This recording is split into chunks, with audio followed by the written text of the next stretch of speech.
C'est l'heure du comics, c'est l'heure de vous parler d'un sujet assez banal, la mort dans les comics. En effet, Diablo, Captain America, Spider-Man, Jean Grey, Wolverine, Batman, Constantine et Œil de Faucon, ils y sont tous passés et pourtant, on continue à lire leur série. Alors, qu'est-ce que la mort dans les comics? Un rhume? Un bon cliffhanger?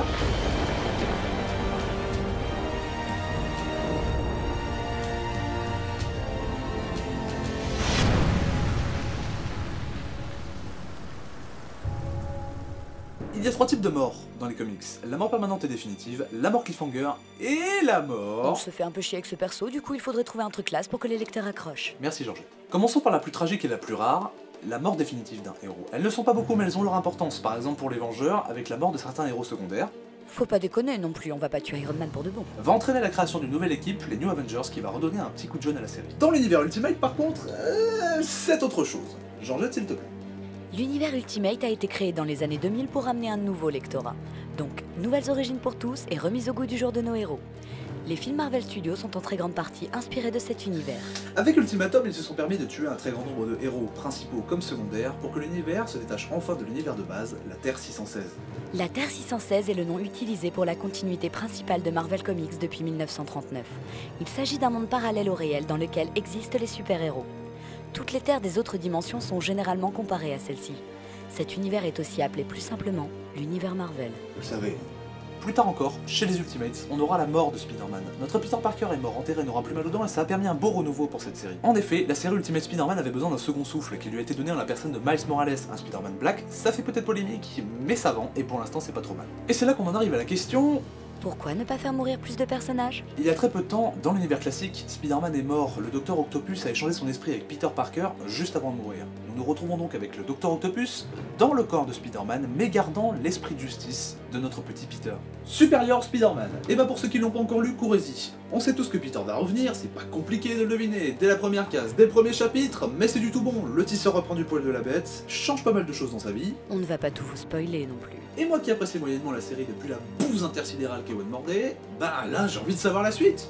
Et ce grâce à sa mort. Quand l'éditeur s'aperçoit que la série ne marche plus très bien, ou que le personnage a besoin d'un petit coup de jeune, paf tu meurs, paf tu reviens, 3 numéros plus tard, plus fort, plus beau, avec plus de pouvoir, plus de nana et plus de doigts de pied, et le lecteur t'aime encore plus.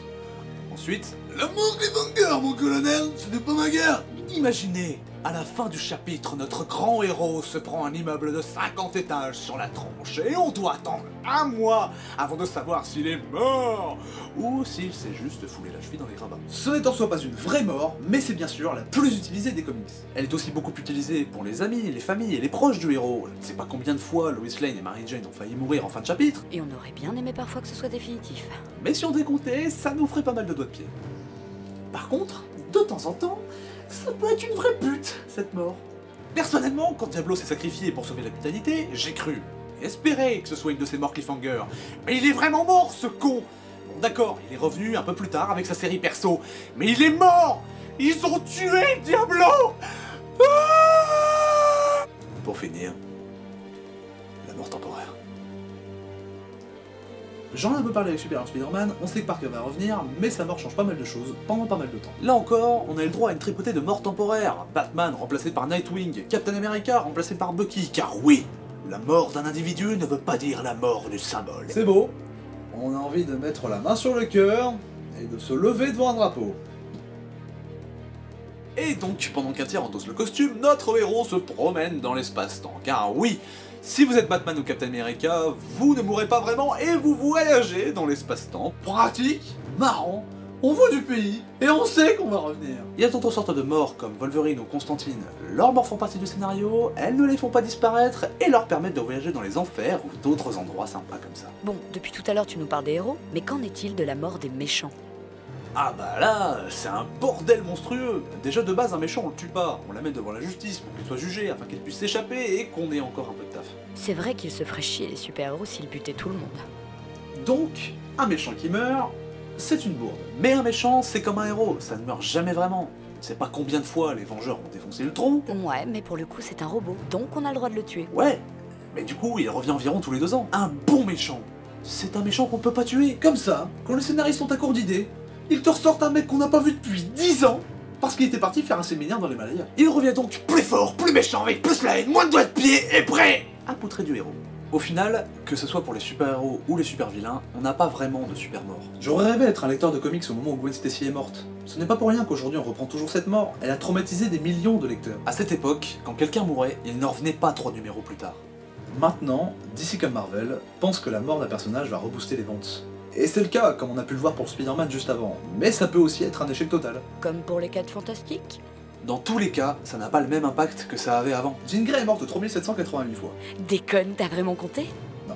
Et aujourd'hui, on s'en fout qu'elle revienne ou non, et c'est limite l'inverse, ça nous ferait chier qu'elle revienne. La mort, en tant que finalité suprême, n'existe plus dans 90% des comics, et je trouve ça dommage que même pour des indépendants comme American Vampire, nous ne nous attachons plus à la mort d'un personnage comme Skinner Sweet, parce qu'au final, c'est un comics, et il va forcément revenir. On en arrive à un tel point que beaucoup de personnes ont décidé d'arrêter de suivre Marvel à l'annonce du énième reboot et de la mort du énième perso. Ils se sont alors tournés vers Vertigo ou d'autres comics indépendants, où les univers ne subsistent pas aussi longtemps, et donc n'ont pas besoin d'être réamorcés pour une question d'argent. Cette ligne éditoriale de mort égale on reboot l'univers parce qu'on n'a plus d'imagination et qu'il faut vendre, fait donc fuir les anciens passionnés plutôt qu'elle ne ferait venir les possibles hypothétiques nouveaux lecteurs venant du cinéma. Après, il y a les personnages qui ne peuvent pas mourir. Comme Tante May et Alfred unissant leurs forces pour défoncer la Justice League et les Avengers réunis. Mais c'est pas l'heure de vous parler de ça.